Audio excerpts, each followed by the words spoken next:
Hi friends, আমরা দাঁড়িয়ে আছি ইন্ডিয়া ভুটান গেটের সামনে। আর যেখানে দাঁড়িয়ে আছি সেটা হচ্ছে জয়ঘাট, আর গেটের ওই পাশে হচ্ছে ফুলস্লিং। আর এখানে যেটা দেখতে পাচ্ছেন পুরোপুরি গেট বন্ধ ছিল। কোভিড সিচুয়েশন 2019 থেকেই এই গেট বন্ধ ছিল। তো আশা করা যায় 23শে সেপ্টেম্বর ডিক্লেয়ার করেছে যে ভুটান গেটটা খুলবে, একদম ট্যুরিজম বন্ধ। আর চেষ্টা করছে ওরা ট্যুরিজমটাকে ওপেন করার জন্যে।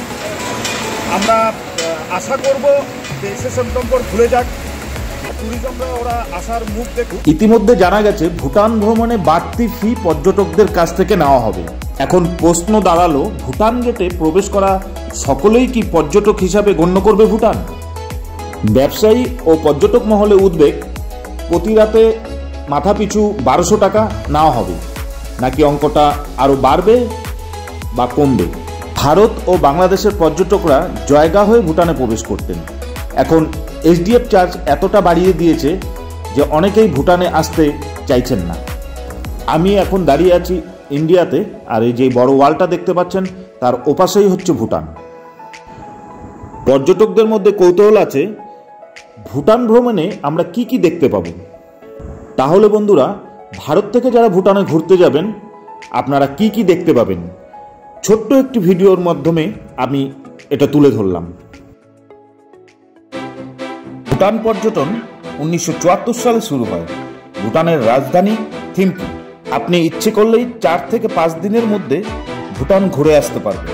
প্রথম দিনের কাজটি হলো আপনাকে ইমিগ্রেশন পাস বানাতে হবে। ইমিগ্রেশন পাস অনলাইন ও অফলাইনে হয়ে থাকে। সামনেই দেখতে পাচ্ছি গেদু ওয়াটারফলস। ইচ্ছে ছিল বিদেশের মাটিতে গাড়ি নিয়ে ঘুরব, তাই আমরা রওনা দিলাম নিজেদের গাড়ি নিয়ে।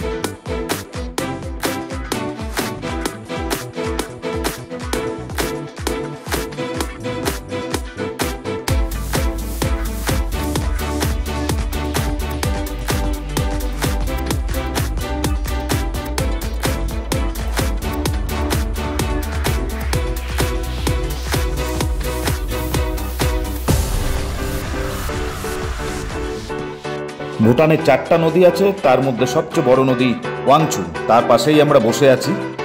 আর এই ওয়াংচু নদী আমাদের ইন্ডিয়াতে এসে রায়ডাক নামে পরিচিত। ওই যে দেখা যাচ্ছে টাইগার মসজিদ, আমরা ওইখানেই যাব। তাকসাং মনস্ট্রি, 400 বছর পুরনো এই মনস্ট্রি। তাকসাং মনস্ট্রি বা টাইগার নেস্ট যদি দর্শন করতে হয় আপনাকে পায়ে হেঁটে যেতে হবে। এখানে সময় লাগে 3 ঘন্টা। তিব্বতী ভাষায় তাকসাং মানে বাঘের গুহা। নামের আগে টাইগার থাকলেও ওখানে গিয়ে কিন্তু বাঘের দেখা মিলবে।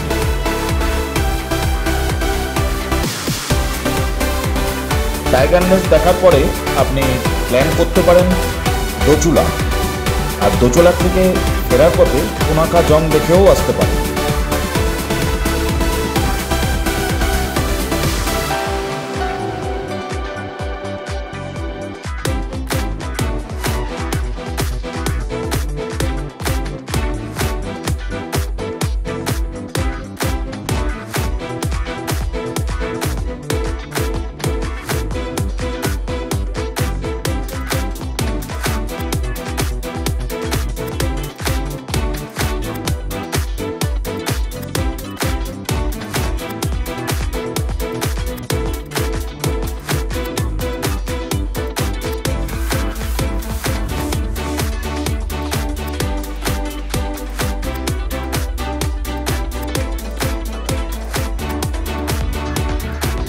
এবার একটু আমরা ঘুরে আসি থিম্পু শহরে।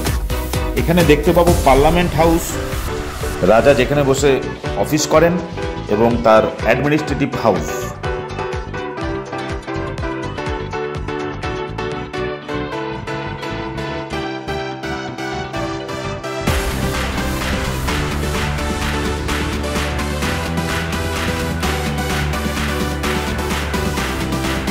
আমরা পৌঁছে গেছি আর্চারি গ্রাউন্ডে, ভুটানের জাতীয় খেলা। আমরা স্টেডিয়ামে বসে দেখে নেব ওদের প্র্যাকটিস।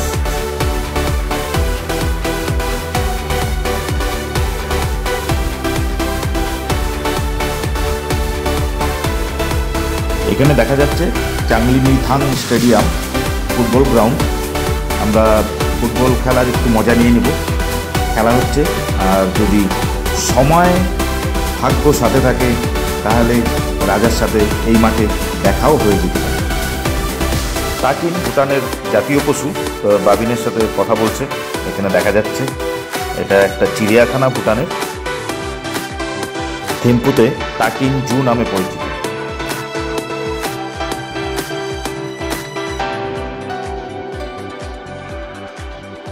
এবার আমরা দেখে নেব পারো এয়ারপোর্ট, সাথে পারো জং।